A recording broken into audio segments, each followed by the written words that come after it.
प्यारे देशवासियों, नमस्कार। किसान आंदोलन के आज 334 दिन हो गए हैं।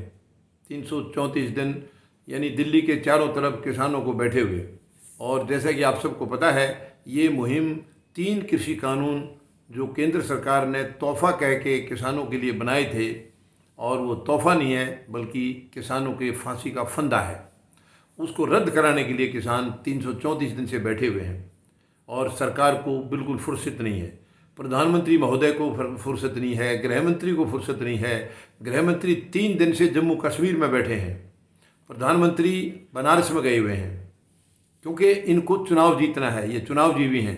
चुनाव के बगैर इनका 1 मिनट भी दिल लगता नहीं है। इनको किसानों की कोई चिंता नहीं है। किसान यहाँ बैठे हैं। हालांकि वो जितनी मेहनत चुनाव में कर रहे हैं, उससे कई गुना ज़्यादा उनकी मेहनत ख़राब हो जाएगी यहाँ किसानों के आंदोलन से।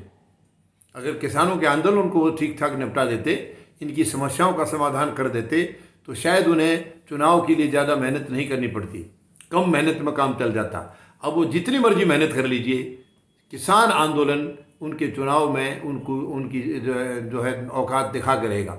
जैसे कि पश्चिम बंगाल में दिखाया था।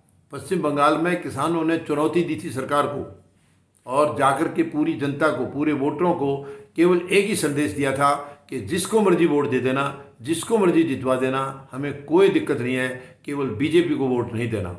और पश्चिम बंगाल की बात ने बिल्कुल, बल्कि भाई बहनों ने किसानों की बात को बिल्कुल दिल से लगाया और उसको पार करके दिखाया। बहुत बुरी हालत हुई है इस पार्टी की। वहाँ पर बीजेपी की इतनी बुरी हालत हुई है, प्रधानमंत्री महोदय ने सारी ताकत पश्चिम बंगाल पर झोंक दी थी, पूरी ताकत लगा दी थी। सारे इनके जितने भी मंत्री थे, जितने भी एमएलए एमपी वगैरह, सब के सब पश्चिम बंगाल में उतार दिए थे। इनकी शान का जो है सौदा था वहाँ पर, आन बान शान का सौदा था। और अकेली इकलौती महिला मुख्यमंत्री जो आज पूरे भारत में हैं, उन्होंने इनको इनकी औकात दिखा दी। यानी उनको पिछली बार जितनी सीटें मिली थी, उससे ज़्यादा अब की बार ली हैं। तो इनको पूरा नज़ारा देखने को मिल गया है, और वही नज़ारा देखने के लिए ये फिर इच्छुक हैं। ये 5 राज्यों के जो विधानसभा चुनाव अभी आने वाले हैं 2000 के शुरू में, 2022 के शुरू में। और इसके अंदर सबसे बड़ा जो चुनाव है वो उत्तर प्रदेश का है, जिसमें प्रधानमंत्री महोदय पश्चिम बंगाल से भी कहीं ज़्यादा ताकत इसमें लगाने वाले हैं। मगर मैं अभी से बता देता हूँ, इनको भविष्यवाणी कर देता हूँ, एडवांस में इनको बता देता हूँ, इनको कुछ हासिल नहीं होगा। बिल्कुल इनकी जो मट्टी पलीत पश्चिम बंगाल में हुई थी, उससे कहीं ज़्यादा मट्टी पलीत इनकी उत्तर प्रदेश में होने वाली है। उत्तर प्रदेश में, और उत्तर प्रदेश इनकी नाक का सवाल है। उत्तर प्रदेश अगर ये हार जाते हैं तो ये समझ लो भारत हार गए हैं, इसमें कोई दो राय नहीं। प्रधानमंत्री महोदय की कुर्सी उसी दिन हिल जाएगी। जिस दिन उत्तर प्रदेश का चुनाव ये हार गए, उसी दिन इनकी कुर्सी हिल जाएगी। और उत्तर प्रदेश का चुनाव तो अब हारना ही है इनको, क्योंकि किसान यहाँ भी ऐलान कर चुके हैं कि जिसको मर्जी वोट दे देना, जिसको मर्जी जितवा देना, लेकिन बीजेपी को यहाँ नहीं जिताना किसी भी हालत में। और ये मैं इनके आंदोलन को मतलब कमज़ोर करने के लिए एक से एक साजिश रच रही है, मगर वो सारी साजिश इसके खिलाफ जारी है, सरकार के खिलाफ जारी है। प्रधानमंत्री महोदय को शायद अभी तक समझ में नहीं आई है कि ये जितनी भी इस आंदोलन को तोड़ने की या इसको कंडम करने की, कमज़ोर करने की जितनी साजिश रच रहे हैं, वो सारी इनके खिलाफ जारी है। मगर ये समझ रहे हैं कि शायद हम इस तरीके से किसानों को कमज़ोर कर देंगे और यहाँ से उठा देंगे, लेकिन नहीं, ऐसा नहीं होगा, बिल्कुल नहीं होगा ऐसा। बल्कि और गहरी रणनीति आगे आगे और बनेगी। अब जैसे जैसे चुनाव नज़दीक आएंगे, किसानों ने अपनी पूरी रणनीति बना रखी है। वो धीरे धीरे एक एक चीज़ बताएंगे और एक एक चीज़ का उसी तरीके से ये पालन करेंगे। किसी भी कीमत पर बीजेपी को वहाँ पर नहीं आने देंगे। बीजेपी बाकी राज्यों में भी नहीं आ रही है और चारों राज्यों में भी नहीं आएगी, लेकिन क्योंकि बीजेपी पूरी ताकत उत्तर प्रदेश में लगाएगी, इसलिए आज पूरा भारत उत्तर प्रदेश की तरफ ही ज़्यादा देख रहा है कि इनकी तो औकात यहाँ पर दिखा कर रहेंगे। इन्होंने बड़े लंबे लंबे, अब देखिए अखबारों में इतने लंबे लंबे निकाल रहे हैं, झूठे, केवल झूठे प्रचार। कुछ नहीं किया इन्होंने। 4.5 साल में हमने इतना कर दिया, ये दिखा दिया, वो बहुत कुछ दिखाया है, लेकिन जो भी किया है वो जनता को मालूम है।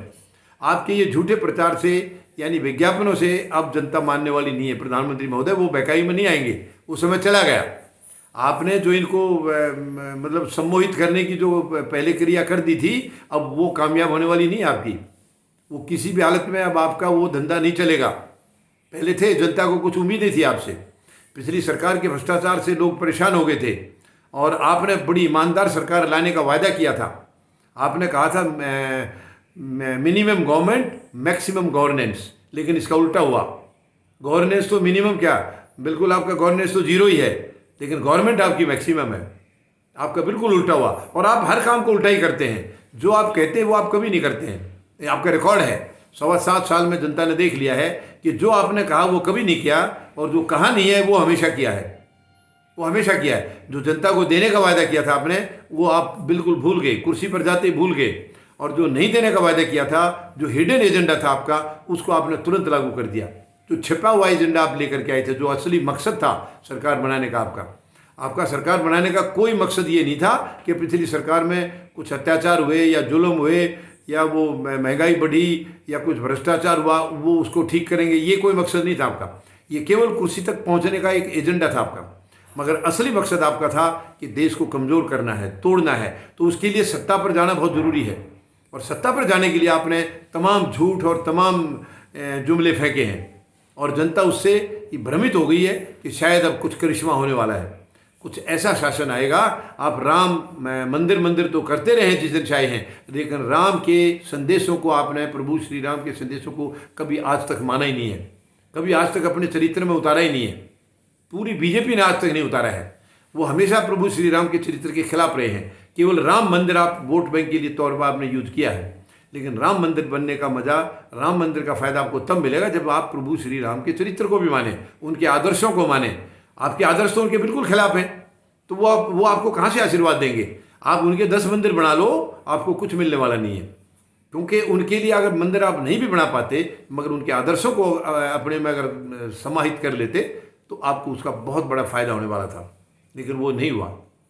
आपको याद होगा प्रधानमंत्री महोदय, महाभारत में आपने क्या देखा, कृष्ण ने यानी बोला था इसको धृतराष्ट्र के लड़के को कि एक तरफ मैं हूँ, एक तरफ मेरी सेना है, और उसने चूज किया है उस सेना को, क्योंकि वो बहुत बड़ी दिखाई दी।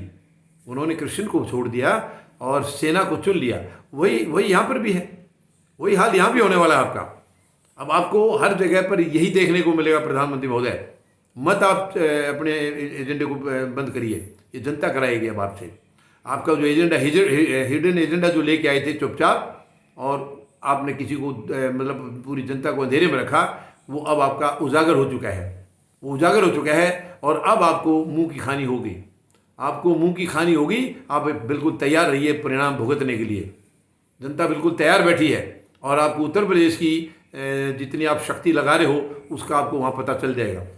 वहाँ पता अभी किसानों की अभी तो शक्ति किसानों ने लगाई नहीं है, वो आगे आगे लगाएंगे, रणनीति बना रहे हैं अभी तो। आप तब तक अपना पूरा लगाइए, पूरा वेस्ट करिए, आप कुछ नहीं मिलेगा आपको।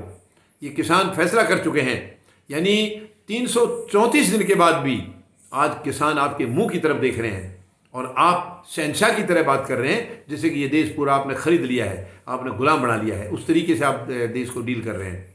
नहीं प्रधानमंत्री महोदय, ये बहुत ही प्रजातांत्रिक देश रहा है। आपने इसको ज़रूर तोड़ने मरोड़ने की कोशिश की है, लेकिन नहीं, अब ये देश जाग चुका है। अब भारत जाग चुका है, आपको सब समझ चुके हैं। अब आपको बेदखल करने का समय आ गया है। आप बिल्कुल तैयार रहिए। धन्यवाद।